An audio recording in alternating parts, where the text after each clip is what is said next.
E hoje temos como palestrante desta noite o Getro Oliveira, que é trabalhador do Centro Espírita Paz do Senhor de Joinville, e ele irá nos falar sobre a conduta cristã.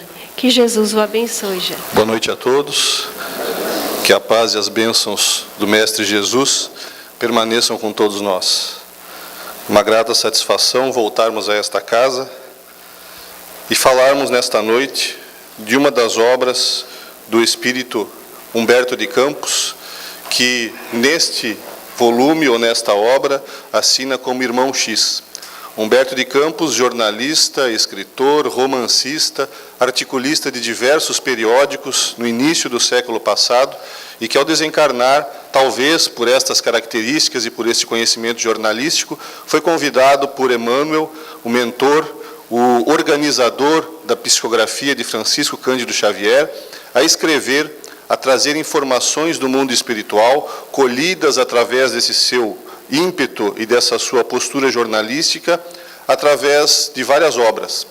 A Federação Espírita Brasileira tem um total de 12 volumes, 12 obras escritas por Humberto de Campos, em alguns momentos assinando como Irmão X, e uma delas é este livro que aí está, intitulado Contos e Apólogos.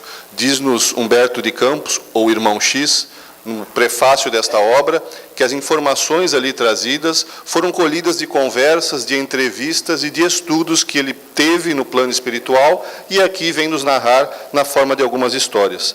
Nesse capítulo 22 da obra, intitulado por Irmão X, ou Humberto de Campos, como a conduta cristã, ele vem nos falar a respeito de Ibrahim Ben Azor, um cameleiro que em determinado momento dirige-se à pequena e humilde casa de Simão Pedro para ter com o Mestre Jesus. Chegando lá, encontra o Mestre e vem perguntar a ele informações a respeito da Boa Nova.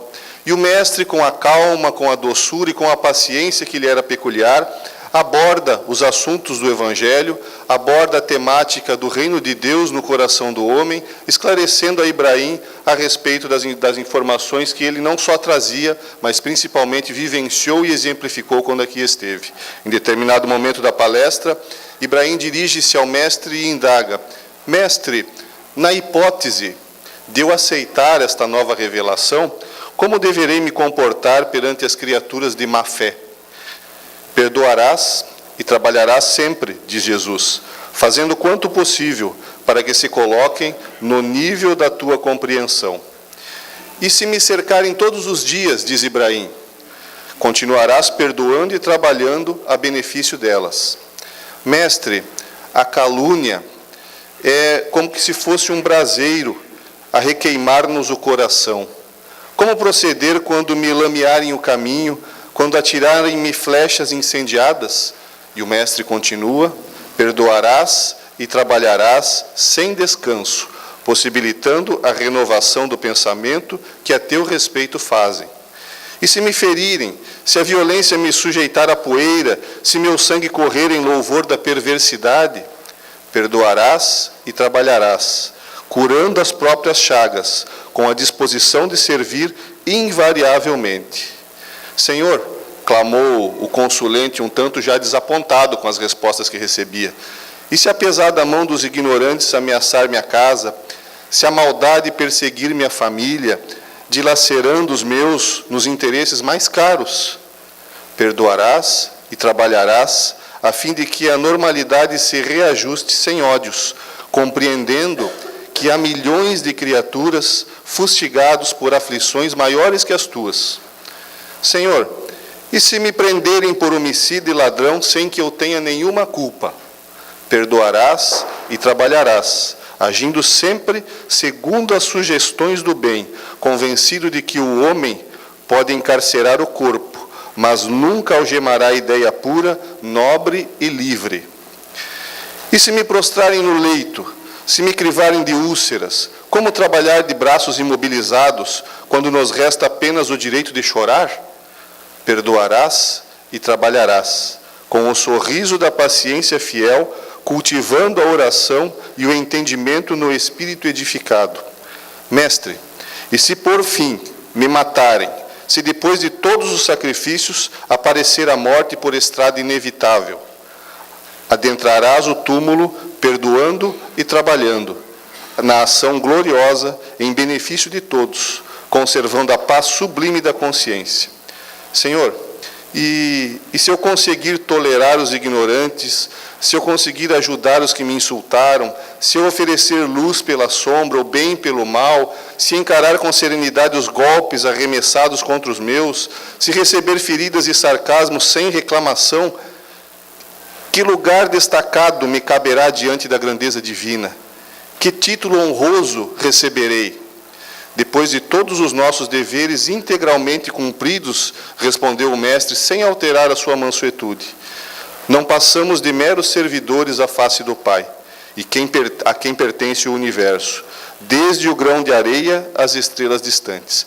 Ibrahim, conturbado, levantou-se, dirigiu-se ao dono da casa, bastante estarrecido com aquilo que ouvia, e perguntando ao pescador de Cafarnaum se realmente aquele homem que ali estava era o Messias.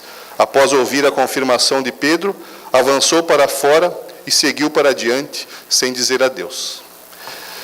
Muitas vezes, na nossa caminhada evolutiva, nós nos comportamos exatamente como Ibrahim, que buscava naquele momento, na conversa sadia e na oportunidade bendita que estava tendo de conversar com o Mestre Jesus, não aconselhamentos, não direcionamento, não orientação, buscava cumplicidade, buscava que o Mestre confirmasse os pensamentos que ele já estava predisposto a pôr em prática.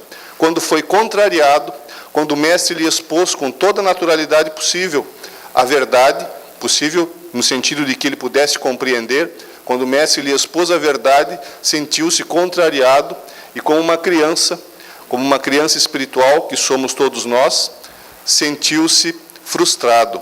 E se tivesse porta na casa de Pedro, com certeza teria saído batendo a porta, porque nos diz Humberto de Campos aqui que ele saiu sem nem dizer adeus. E muitas vezes na nossa existência, no convívio social ao qual todos nós estamos fadados, nós fazemos como a menininha da foto, fazemos biquinho, quando alguém nos contraria, quando alguém nos responde da forma que nós esperamos ou da forma que nós entendemos ser merecedores da resposta. Quando isso não acontece, nós fazemos biquinho.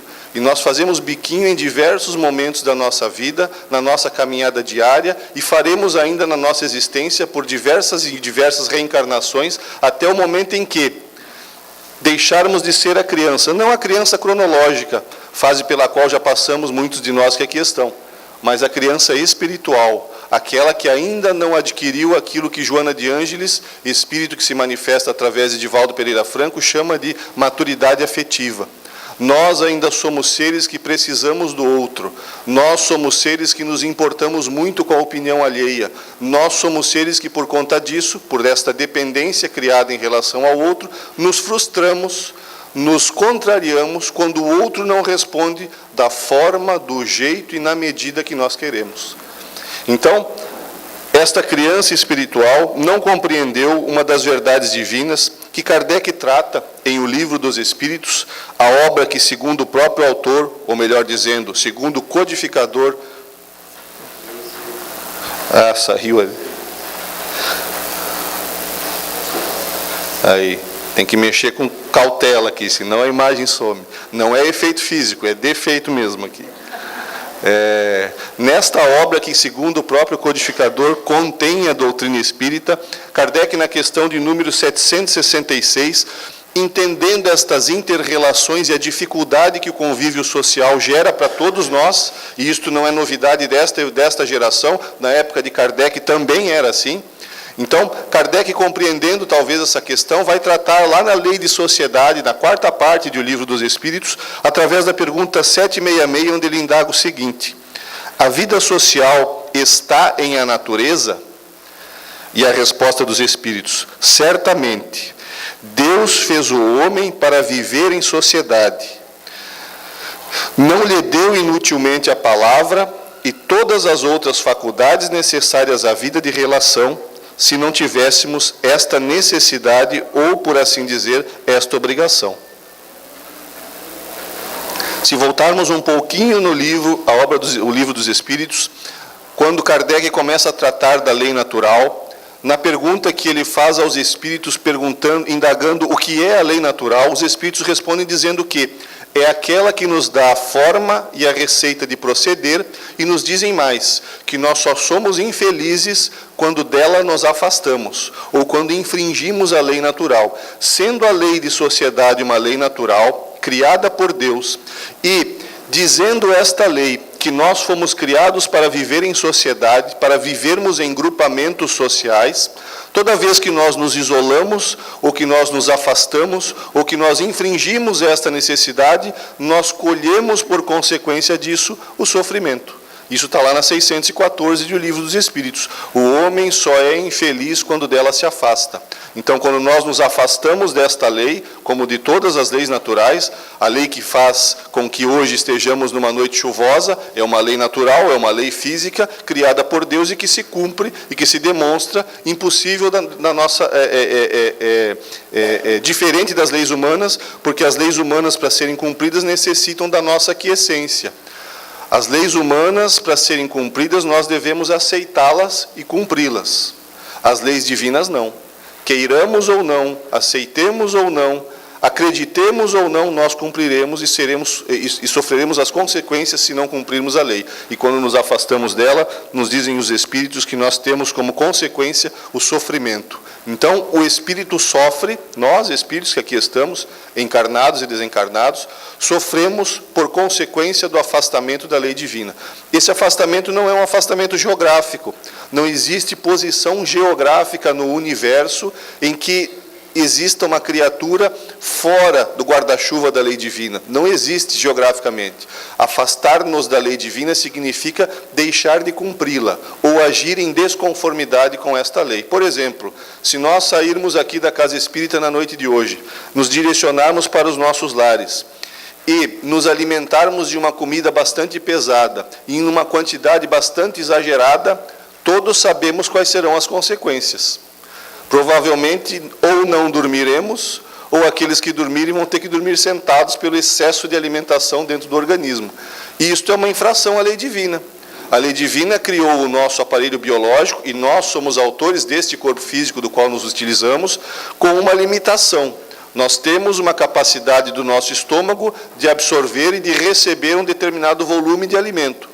Quando nós extrapolamos esse volume, sofremos as consequências. E aí, nós, com a nossa inteligência, com a tecnologia que a providência divina coloca ao nosso alcance, nós inventamos o sal de fruta, inventamos o sonrisal, inventamos os digestivos, para que a gente consiga infringir a lei, sofrer as consequências e amenizar as consequências. E aí, por conta disso, acabam se desenvolvendo a diabetes, acabam se desenvolvendo a obesidade mórbida, acabam se desenvolvendo as úlceras, as gastrites, por conta dos abusos que fazemos, porque a dor, que é o instrumento hábil para a nossa chamada à responsabilidade, é burlada com os medicamentosos que nós criamos para que possamos infringir a lei e não sofrer as consequências dessa infração. Se nós fazemos isto com as leis físicas que vigem a existência do nosso corpo físico, com as leis morais, muito maiores são as nossas infrações e, por conta disso, maiores serão os nossos sofrimentos enquanto continuarmos agindo assim. E é exatamente na sociedade, no convívio social, que nós encontramos estas dificuldades. Joana de Ângeles, no livro O Despertar do Espírito, uma das obras da chamada série psicológica de Joana de Ângeles, ela vem nos dizer que o ser humano, de forma alguma, pode viver sem os relacionamentos que lhe constituem fatores básicos para o enfrentamento dos desafios e o desenvolvimento dos valores que lhe jazem interiormente de forma embrionária. Quando nós ouvimos ou quando nós lemos uma informação trazida por um espírito do quilate de Joana de Ângeles, é diferente de nós ouvirmos uma informação trazida por alguém que ocupa momentaneamente a tribuna da casa espírita. Nós que aqui estamos na atribuição de expositores, de palestrantes, de coordenadores de grupos de estudo, estudamos um determinado tema e apresentamos esse tema. O espírito que ali está não é assim. Ela estudou o tema, vivenciou o tema, potencializou o tema internamente em si como espírito em evolução e por conta disso nos traz aqui não somente informações colhidas do aprendizado que nós estamos aqui fazendo na noite de hoje, por exemplo, mas colhidas da vivência destes postulados. Então, quando ela vem nos dizer que os relacionamentos constituem fatores básicos, ela está dizendo que nós precisamos destes relacionamentos para conseguirmos, olha o que ela diz logo na sequência, o desenvolvimento de valores que jazem interiormente de forma embrionária. Então, como é que nós vamos desenvolver o amor? Como é que nós vamos desenvolver a paciência? Como é que nós vamos desenvolver a tolerância? Como é que nós vamos desenvolver o perdão e depois a indulgência, se nós não tivermos este convívio social? Impossível na vida de isolamento ou de clausura, sem os interrelacionamentos necessários ao nosso processo evolutivo, desenvolvermos tudo isso. E neste mundo em que habitamos, neste planeta de provas e de expiações, no amanhecer, no iniciozinho, no primeiro minuto, depois da meia-noite do mundo de regeneração, as diferenças são enormes. Isto é característico do tipo de mundo que nós habitamos. As opiniões são completamente diversas entre nós. Não existe uma uniformidade de opiniões por conta do estado evolutivo do nosso planeta, ainda bastante atrasado. Em mundos mais evoluídos, esta uniformidade começa a ser maior, porque todos os espíritos buscam e vivenciam o bem que existe dentro de nós de forma embrionária. Todos nós, habitantes do planeta Terra, temos dentro de nós a sensação do bem, porque fomos criados por Deus. Tanto isto é verdade que na obra O Grande Enigma, Leon Denis, tratando da lei de solidariedade, esclarece de uma forma extraordinária essa questão, porque ele nos diz que a lei de solidariedade, que é uma lei divina, é tão forte que o sofrimento do próximo nos afeta. Nós podemos estar assistindo um programa televisivo. Quando aparece alguém em estado de sofrimento, nós sentimos, nós nos afetamos, nós nos desarmonizamos, nós nos desequilibramos. Mas a gente nem conhece a pessoa, nem sabia que a pessoa existia. Mas o fato de saber o sofrimento pelo qual aquela criatura está passando, nos afeta. E por que nos afeta? Por causa da lei de solidariedade que nos liga a todos os habitantes do planeta terreno. Fazemos parte de uma grande caravana evolutiva, em caminhada evolutiva, em viagem evolutiva, com destino à perfeição relativa. Situação a qual nós estamos todos condenados, sermos perfeitos e felizes um dia. Não é extraordinária esta condenação? Estamos todos condenados a sermos perfeitos e felizes. Esta é a nossa condenação. Mas isso só por si, deveria ser motivo de alegria e de motivação para essa caminhada, mas ainda não é. Por conta de nós não entendermos que são os atritos e as dificuldades do dia a dia que promovem o nosso desenvolvimento dos valores que ainda estão em forma embrionária, como o amor, que se apresenta para nós inicialmente na forma de amizade. A amizade é uma forma de amor. Quando nós nos interrelacionamos e quando nós criamos amigos, nós estamos desenvolvendo o amor que um dia será igual àquele que o Cristo, quando aqui esteve, demonstrou. Que um dia será igual àquele que o Cristo, quando aqui esteve, usou ou emanou quando recebeu o cidadão Ibrahim reclamando da vida lá na casa de Simão Pedro. Mas isto passa inicialmente pela amizade. Quando os Espíritos nos disseram, Espíritas, amai-vos, Espíritas, instruí-vos, o ensinamento era esse. O amai-vos não significa que nós devemos demonstrar um amor que não nos é competente ainda. Um amor para o qual nós ainda não temos competência, que é o amor do Cristo. Mas o amai-vos no sentido de termos amizade um com o outro, tolerância, indulgência, perdão, e instruí-vos, porque através da instrução nós vamos desenvolver este sentimento que existe de forma embrionária, que ainda está na sua fase alucinada de aparecimento, como diz Joana de Ângeles em uma outra obra, e que um dia se tornará o amor do Cristo. Mas é fácil nós termos amigos? Garanto que muitos responderam não, mesmo sem mexer a cabeça e sem falar nada. E por que não é fácil termos amigos? Porque termos amigos dá trabalho.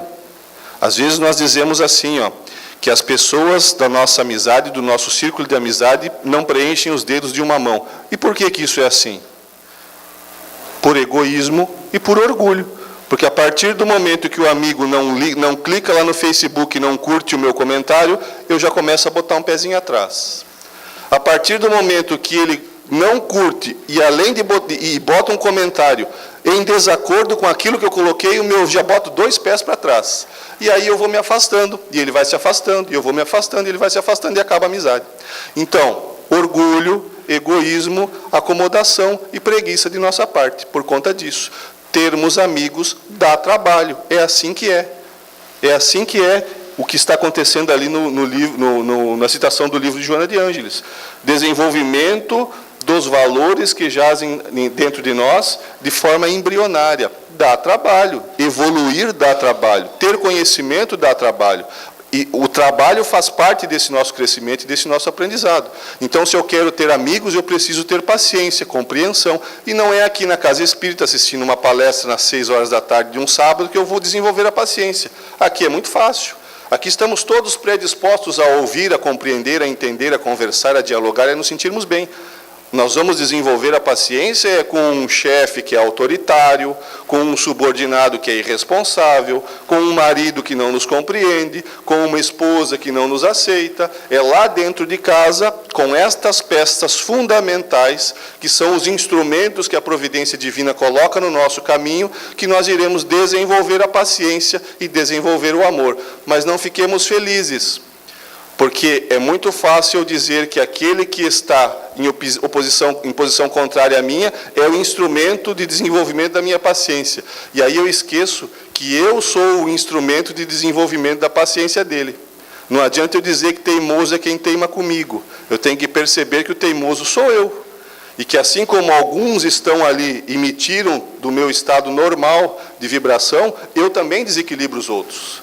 Então, nestas interações em que ora somos os desequilibradores, ora somos os testados, nós vamos trocando de posição, de personagens nesta vida em que aqui nos encontramos, e vamos desenvolvendo esses valores que jazem interiormente dentro de nós.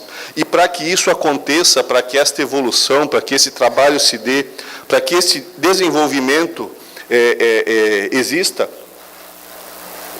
a Joana, numa outra obra, ela vem nos trazer uma informação muito legal. A frase não é dela, aliás, não dá nem para ler quase ali, né? Mas eu vou ler para vocês, acreditem que eu vou ler o que está escrito ali. A vida muda na proporção da sua coragem. É o que está escrito ali. Pena que o colorido da letra ficou meio apagadinho ali. A vida muda na proporção da sua coragem. Vamos ver se a foto vai dar para enxergar. Conseguem enxergar ali? Está falando de coragem. E aí, para aqueles que não estão vendo direito, eu vou narrar o que diz ali. Tem um ratinho descendo de rapel, e ali embaixo tem uma ratoeira com um delicioso e apetitoso pedaço de queijo. E ele está descendo de rapel, corajoso, com toda a coragem, para pegar o queijo que está preso na ratoeira ali, que pode custar-lhe a vida. Então, olha o tamanho da coragem do nosso companheirinho ali, descendo de rapel para conseguir pegar o alimento que está preso na ratoeira. E, numa obra chamada Iluminação Interior, num capítulo intitulado Coragem de Viver, a Joana vem nos falar de algumas classificações de coragem que nos tiram daquele conceito de que coragem é aquele ímpeto que se acomete quando nós estamos em uma postura de perigo, ou numa situação de perigo, seja ele um perigo moral, seja ele um perigo físico, efetivamente falando. Pode ser que esta coragem é apenas um tipo, mas em muitas situações nós temos a arrogância e a prepotência mascaradas na forma de coragem, porque coragem pressupõe humildade. Humildade de aceitar as nossas limitações, como veremos logo na sequência aqui. Então a Joana ela coloca ali, coragem física que procede do organismo e que nos faz enfrentar as lutas corriqueiras do nosso dia a dia, as lutas normais do nosso dia a dia. Coragem moral, nos fala a Joana. Coragem moral é aquela encarregada de facultar a superação, propiciar a superação dos problemas de ordem moral, de ordem existencial, de ordem espiritual, pelos quais todos nós passamos. Nos fala ainda a respeito da coragem social. Coragem social é esta que nos faz interagirmos, que nos faz vivermos em sociedade, que promove não só a convivência, mas a evolução do grupo no qual nós estamos inseridos. Porque nós temos que ser personagens de mudança positiva do grupo no qual nós estamos inseridos. Na família, no ambiente de trabalho, na casa espírita, na sociedade, na cidade onde eu resido, no país em que eu resido e no mundo que habitamos. Nós temos que ser fatores de promoção social, de mudança social, e para isso não precisamos fazer passeata nem levantarmos bandeiras. Basta modificarmos a nossa conduta pessoal e sermos pessoas éticas e corretas, independente do credo religioso que tenhamos, independente da profissão religiosa que esposemos. Nós temos que ser pessoas, ou espíritos, melhor dizendo, éticos e corretos. Agindo desta forma, estaremos alterando de forma positiva o nosso convívio social. Num livro chamado Grandes e Pequenos Problemas, de autoria de Angel Agarot, ele nos fala que a mudança do desequilíbrio social deve começar por nós mesmos. E ele nos diz assim, se queres promover a mudança social, começa por ti mesmo, tratando a todos de igual forma. A partir do momento que eu tratar a todos com os quais eu convivo de igual forma, eu estarei de pronto promovendo a mudança social. Então não preciso ter esforço de levantar bandeira e nem fazer passeata nem protestos. Eu preciso fazer isso de forma automática, consciente em mim mesmo. Porque se cada um de nós fizer isso, a soma da nossa mudança promoverá a mudança na sociedade em que vivemos. E ela nos fala também da coragem criativa. Esta coragem criativa é que muitas vezes nos falta. Porque é esta coragem criativa que faz com que nós desenvolvamos as nossas aptidões. A nossa vontade de adquirir conhecimento de todas as áreas. Nós não devemos perder, e se não temos, devemos desenvolver o desejo de adquirir conhecimentos. E esse desejo é muitas vezes dificultado pela rotina. A rotina é uma ferrugem que corrói a nossa existência. Querem ver um exemplo? Normalmente, quando nós íamos à casa espírita, nós sentamos nos mesmos lugares. Quem senta do lado direito da casa espírita, normalmente sempre assenta do lado direito. Quem senta do lado esquerdo, normalmente senta sempre do lado esquerdo. Por que isso? Rotina. Isso é rotina. Isso é fixação de hábitos. Nós fazemos isso na casa espírita e fazemos isso no nosso dia a dia. Nós vamos nos nossos deslocamentos de casa para o trabalho pela mesma rua, no mesmo horário, com as mesmas pessoas. Encontramos na condução que pegamos no ônibus as mesmas pessoas, sempre no mesmo horário. Nós saímos do nosso trabalho e vamos para a casa espírita, ou da casa espírita para casa, pelo mesmo caminho. Isso é rotina. Isto é uma decorrência do instinto. Quando nós estávamos na fase animal, o instinto é que nos trouxe. E o instinto tem a missão de fixar hábitos. Todos os passarinhos de uma determinada espécie fazem o ninho do mesmo jeito. Todas as abelhas fazem o seu favinho lá com o alvéolo hexagonal. Por que isso? Porque ela é inteligente? Não, porque o instinto é rígido, não permite desvios. Nós estamos na fase de desenvolver a inteligência. E se eu continuo na rotina, eu vou fixando hábitos e vou sendo guiado sempre pelo instinto. Não desenvolvo a inteligência. É isso que ela fala de coragem criativa. Então nós vamos fazer um acerto aqui. Ninguém vai assinar contrato nenhum comigo, mas vai assinar consigo mesmo. No próximo sábado, quem está do lado direito vai sentar do lado esquerdo, quem está do lado esquerdo vai sentar do lado direito. E vamos começar dessa forma simples a desenvolver a nossa coragem criativa. Porque se nós não promovermos mudança na nossa rotina diária, nós não alteramos os nossos hábitos. E se nós não alterarmos os nossos hábitos, nós não melhoramos. Nós reencarnaremos e teremos esta existência igual à passada, e teremos a próxima igual a essa, e a próxima igual à próxima que segue. Então nós vamos repetindo, e repetindo, e repetindo, e repetindo, e repetindo. Quantas vezes, na virada de ano, no dia 31, nós fazemos N promessas de que o ano que se inicia será diferente. E quando nós chegamos lá no 31, agora do ano de 2016, nós vamos repetir as promessas feitas no dia 31 de dezembro do ano de 2015. Então nós vamos repetindo, e repetindo, e repetindo. O que é isso? Falta de desenvolvimento da inteligência. Isto é sermos levados pelo instinto. Nós somos daqueles que colocamos em casa o telefone, a chave do carro e a carteira no mesmo lugar. Todo dia no mesmo lugar. Aí um dia eu deixo o celular ou a carteira em outro lugar, pego a chave do carro e vou para o trabalho. E esqueço. Por que eu esqueço? rotina, instinto. Enquanto eu faço isso, eu estou sendo levado pelo instinto. Então, uma boa técnica que nós aprendemos é dizer assim, ó, celular, eu vou te deixar aqui, ó, em cima da mesinha da cabeceira, viu, celular? Mas amanhã eu vou te pegar. Isso exercita o nosso cérebro, é uma boa técnica, e faz com que nós deixemos de esquecer as coisas. Dessa forma, nós estaremos desenvolvendo a coragem criativa. Tudo aquilo que nos bota numa zona de conforto e que nós fazemos do mesmo jeito constantemente é fixação de hábitos. E a fixação de hábitos gera rotina, e a rotina nos impede o desenvolvimento da coragem criativa. Se queremos mudanças, devemos promover a mudança.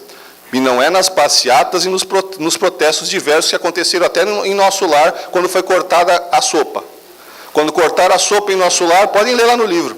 André Luiz não fala com estas palavras, fala com uma riqueza de vocabulário muito incomparável ao que eu estou usando aqui, mas houve protesto. As pessoas fizeram cartazes e foram para a rua. E olha que o ministro do nosso lar levou 30 anos.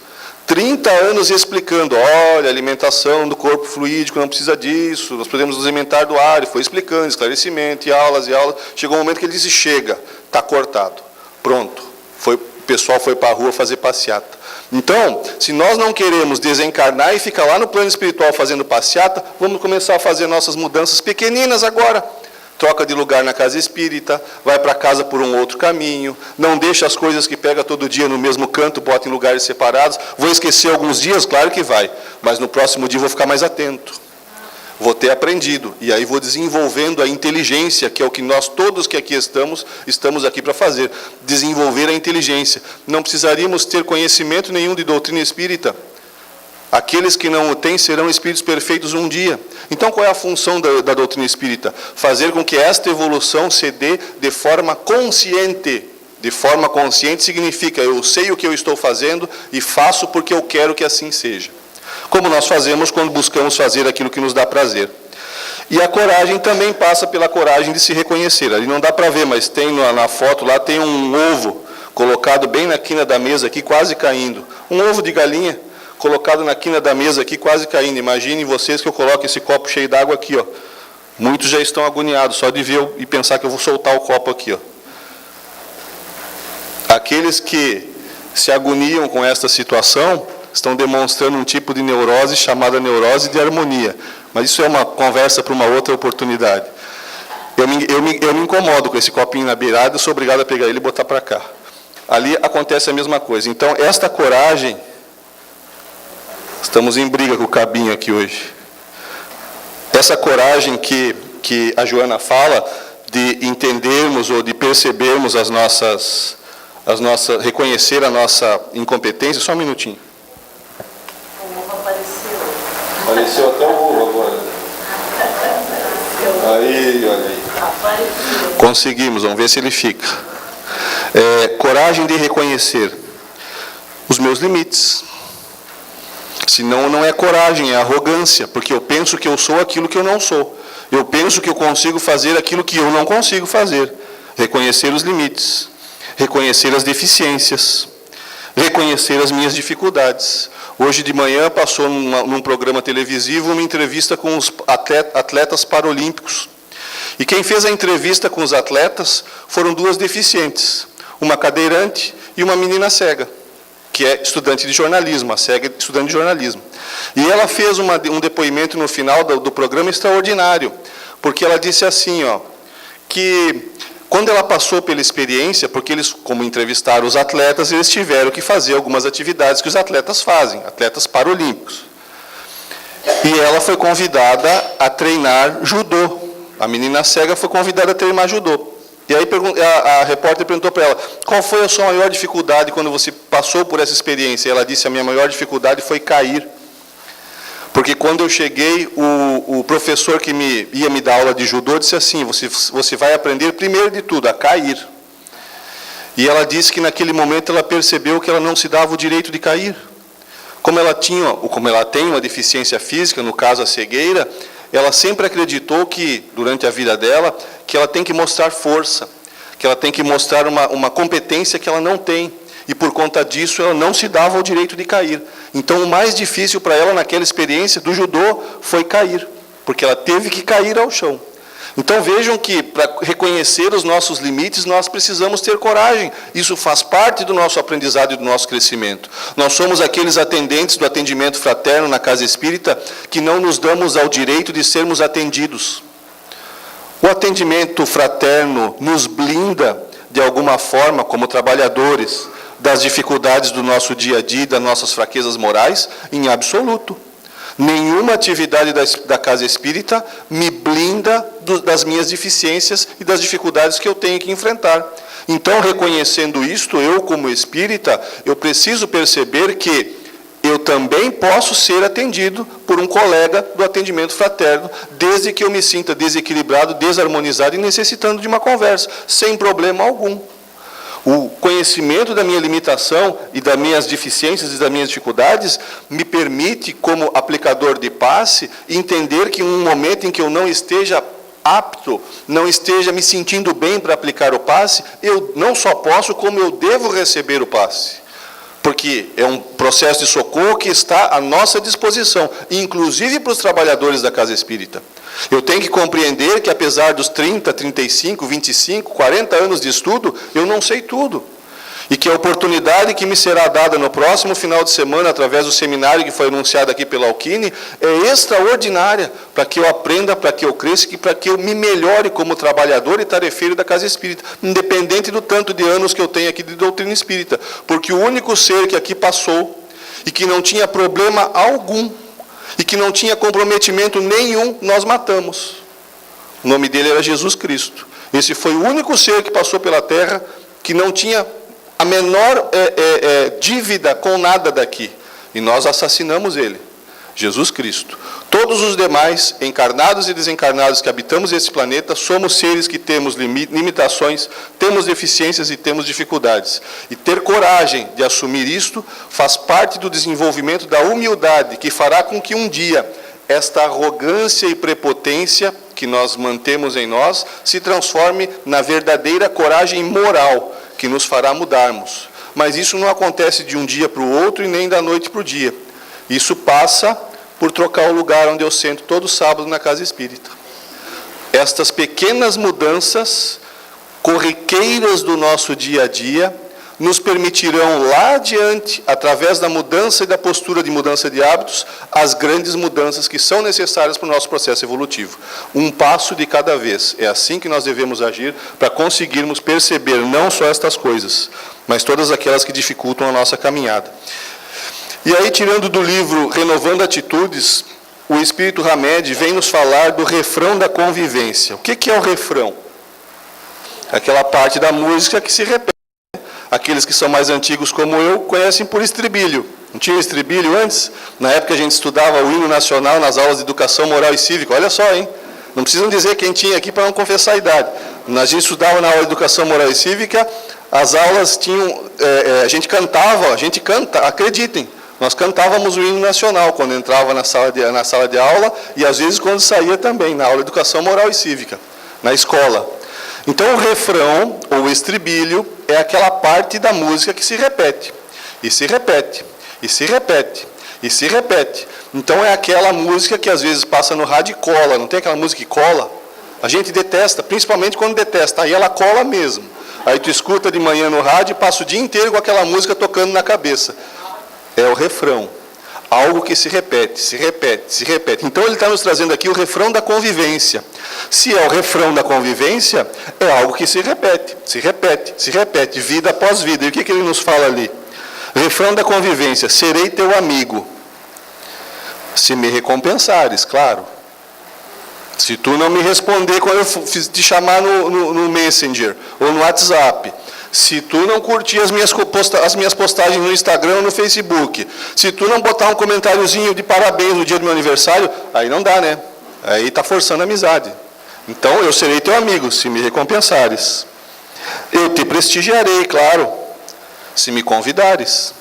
Como que tu fez a festinha de aniversário e não me convidou?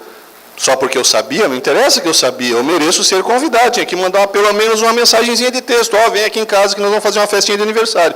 Então eu te prestigiarei, se me convidares. Te amarei, olha só. Se ficares ao meu lado. Agora, se tu se afastar um pouquinho, aí eu também vou me afastar um pouquinho. Aí tu se afasta um pouquinho mais, eu me afasto um pouquinho mais. E aí o namoro acaba. No casamento não dá para se afastar, felizmente. Felizmente. Senão muitos casamentos acabariam mais rápido do que já acabam.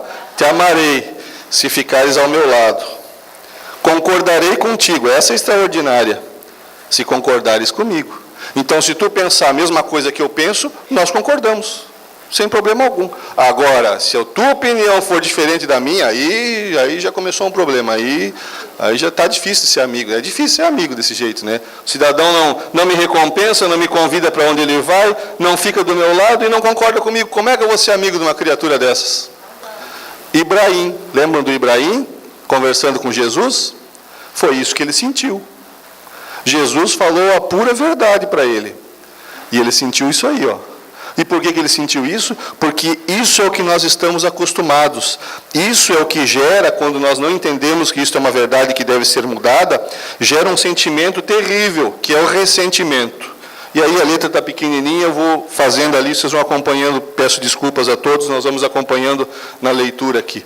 O ressentimento é um sentimento que gera e acumula amargura. A pessoa fica amarga porque tem ressentimento. Transforma-se em rancor. Durante muito tempo ele se transforma em rancor. Esse rancor gera mau humor, indisposição constante, rebeldia. Então, olha só o que acontece quando nós alimentamos aquilo que começou com um pequenino ressentimento. E bastava eu ir lá e falar com a pessoa, porque às vezes ela falou sem pensar e nem estava direcionado para mim. Porque nós vamos acumulando esse sentimento e a nossa molinha de compressão vai apertando. E vai apertando. E vai apertando, e eu fico com aquela mola comprimida, pensando que estou sendo tolerante. Isso não é tolerância. Chega um determinado momento que alguém fala algo e a mola escapa. E aí aquele coitado que não tinha nada a ver com a história, ouviu um monte de coisas e nem entendeu por que ouviu isso. Ouviu porque ele foi o causador do disparo da molinha que estava comprimida. Ou do balão, que eu guardo o ressentimento e eu sopro um balãozinho. E aí vem um outro ressentimento. E aí eu não transformo, não refaço essa energia, não reutilizo essa energia, uma hora o balão explode. Quando ele explode, coitado de quem esteja perto. E se acontecer de ele explodir do outro comigo, agora que a gente viu isso aqui, nós temos obrigação de compreender, o balãozinho dele explodiu, ou dela explodiu, e não era comigo.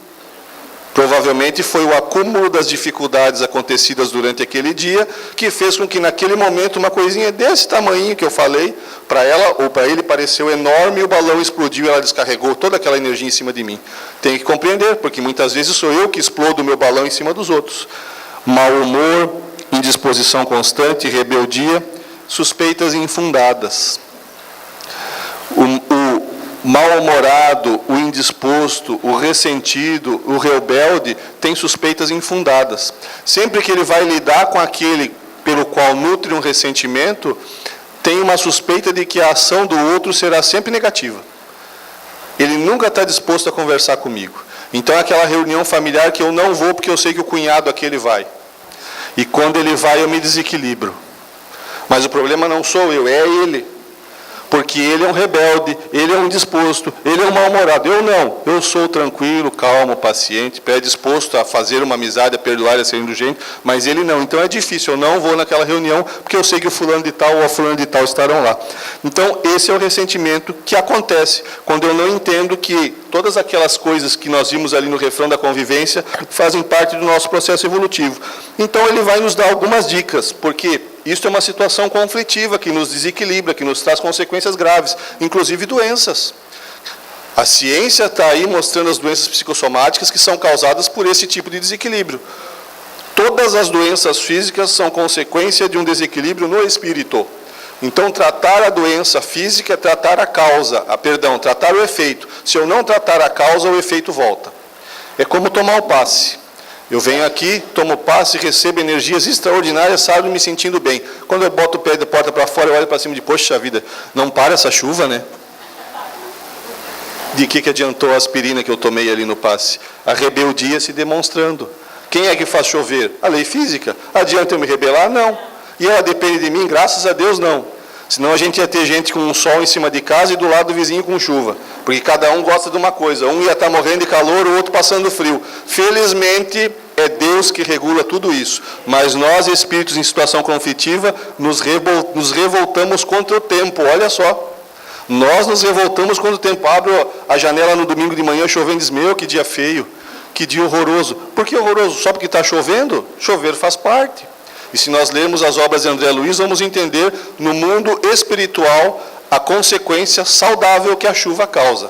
Vou deixar aqui cenas dos próximos capítulos, pesquisem na obra de André Luiz. Atitudes de caridade que vão nos permitir sair desta situação de conflito. Olha só que legal, do mesmo livro, Renovando Atitudes. Diante da fofoca. Isso aqui que essa palestra eu fiz em Joinville, e lá em Joinville tem muita fofoca. Aqui em Balneário eu acho que não, mas eu vou usar o mesmo slide aqui, vocês me perdoem, tá? Lá em Joinville, contra a fofoca, fazer-se de surdo. A pessoa vem com aquela empolgação tremenda para contar. E às vezes o certo seria dizer assim, ó, precisa eu saber? Eu tenho que saber disso aí? Não, não precisa. Então, muito obrigado por não me contar. Mas a gente também, curioso como somos, conta. Diante da fofoca, fazer-se de surdo. Tá bom, conta. Mas pelo menos não passa adiante. Não reencaminha no WhatsApp. Deixa ali no seu. Apaga a mensagem, não passa para frente.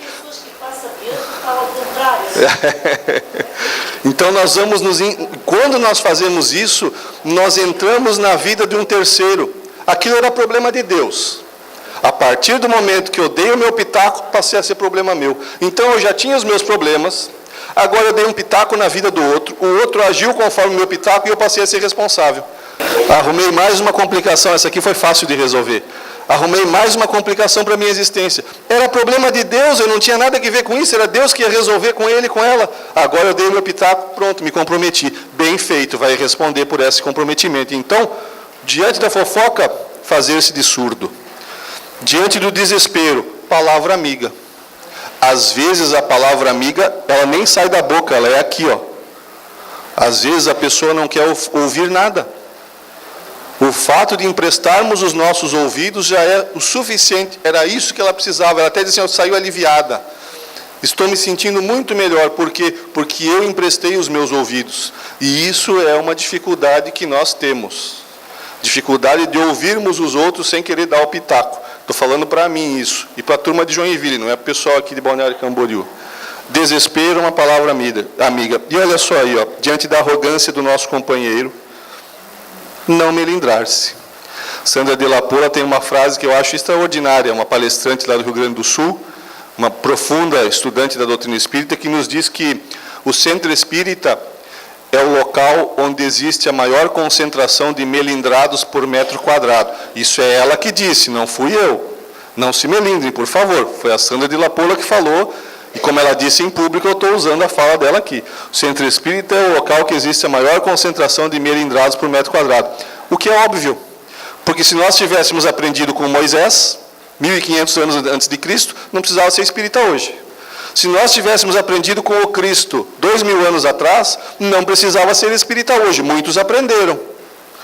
Mas como nós não aprendemos com Moisés, como nós não aprendemos com Jesus Cristo, nós estamos aqui, os teimosos da escala evolutiva, tendo a oportunidade da doutrina espírita, terceira revelação. Então, é uma oportunidade que estamos tendo para que a gente consiga compreender, entender e melhorar isso aí. E para finalizarmos, lá no livro O Problema do Ser, o Destino e da Dor, de Leon Denis, ele nos diz assim, ó, a respeito desta convivência, para que ela se torne positiva. Sejamos severos conosco e tolerantes com os outros. Instruamo-los, esclareçamo-los, guiemo-los com doçura. É o que a lei de solidariedade nos preceitua. Severidade conosco e com as nossas atitudes. Tolerância com as atitudes dos nossos companheiros. Se for uma atitude boa, vamos copiar. Vamos copiar a atitude boa. Se for uma atitude ruim, vamos esquecer. Vamos perdoar e vamos ser indulgentes. Porque aí nós estaremos agindo não como aquela criança lá do começo, fazendo biquinho, mas como essa aqui, ó, toda lambuzada de suco, toda lambuzada de suco, toda suja das suas imperfeições, das suas impurezas e das paixões que ainda temos que resolver na nossa existência como espíritos imortais que somos, mas felizes da vida, porque o fato de estarmos aqui, habitando esta oportunidade em que 24 bilhões de espíritos vivem em torno do planeta Terra, e somente 7 e pouquinhos estão reencarnados, é uma oportunidade extraordinária. A próxima vai demandar bastante trabalho nosso do lado de lá, para que nós tenhamos a chance de habitar um novo corpo físico. Então temos que estar, só por conta disso, felizes da vida, percebendo as nossas necessidades, percebendo as nossas fraquezas, mudando as pequenas coisinhas do dia a dia para que se tornem mudanças grandes ali no futuro, mas na certeza de que nesta caminhada, em momento algum da nossa existência, desde o átomo até um dia em que atingirmos a posição de arcanjo, estivemos sozinhos, estivemos abandonados ou estivemos desacompanhados. Assim como existem aqueles que nos querem o mal, existe uma multidão que nos quer o bem. E por conta disso, é mais um motivo para sermos felizes, na certeza de que aquele que é o nosso mestre, que conhece a cada um de nós pelo nome que usamos nesta existência, que quando nos enxerga não vê a criatura arrogante e orgulhosa que somos, vê a criança espiritual que se tornará num anjo um dia, exige simplesmente, para que a gente possa receber o seu auxílio, que nós estejamos na posição de humildade e de trabalho para receber este amparo e receber este auxílio. Muito obrigado pela atenção de todos e que a paz e as bênçãos do Mestre Jesus permaneçam com todos nós. Nós aqui agradecemos a você, Jetro, pela palestra e reflexões da noite. E que você sempre volte à casa de Jesus. Boa noite. Este é o Coral Espírita Luz Encanto, que foi criado há cerca de 1 ano e pouco, há 1 ano e alguns meses, com o objetivo de usar a música ou o canto como forma de divulgar a mensagem espírita cristã. Hoje vamos apresentar 2 canções, sendo que a primeira se chama Quem Não Tem Defeito. Essa canção, de uma forma alegre e irreverente, fala de 3 questões muito importantes que nos foram deixadas pelo Mestre Jesus. A necessidade de nós cuidarmos das nossas palavras, já que o que sai da boca vem do coração e isso contamina o corpo. A necessidade de enxergarmos a trave no nosso olho antes de enxergar o cisco no olho do outro. E a necessidade do perdão e do auto-perdão. Então, para vocês, quem não tem defeito?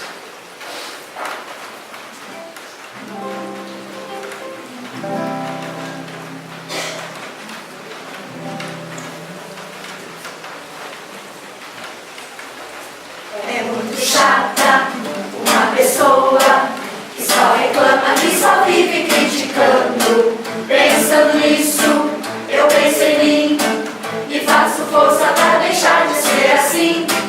É muito feio viver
final do século XII, um sol veio à Terra e reencarnou na cidade italiana de Assis. Deixou-nos um legado de amor ainda incompreendido por nós. E também nos deixou uma das mais belas orações conhecidas pela humanidade terrena. Dele para nós, para todos nós, oração de São Francisco.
Se a gente seguisse o seu caminho, seria feliz.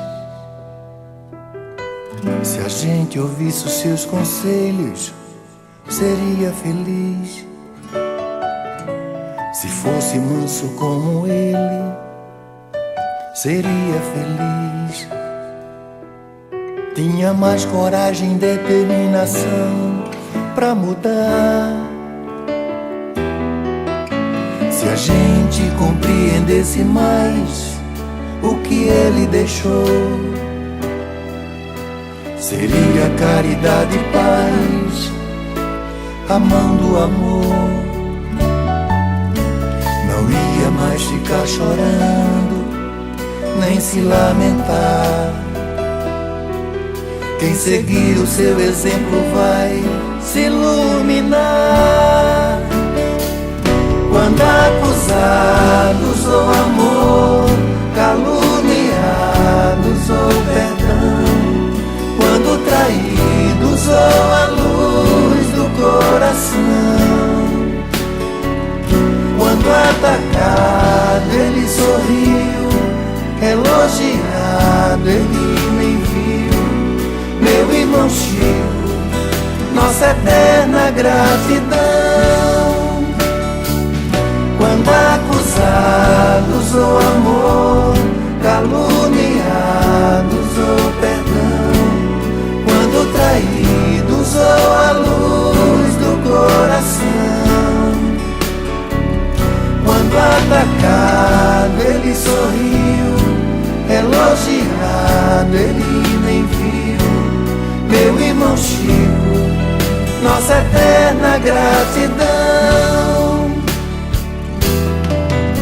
Se a gente seguisse o seu caminho, seria feliz.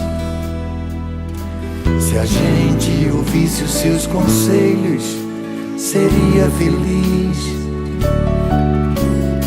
Se fosse manso como ele, seria feliz.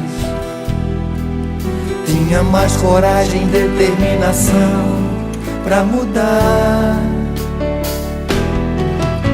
Se a gente compreendesse mais o que ele deixou,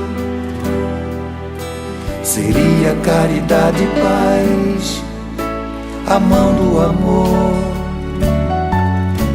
Não ia mais ficar chorando, nem se lamentar. Quem seguir o seu exemplo vai se iluminar. Quando acusados ou amor, caluniados ou perdão, quando traídos ou a luz do coração, quando atacado ele sorriu, elogiado ele nem viu. Meu irmão Chico, nossa eterna gratidão.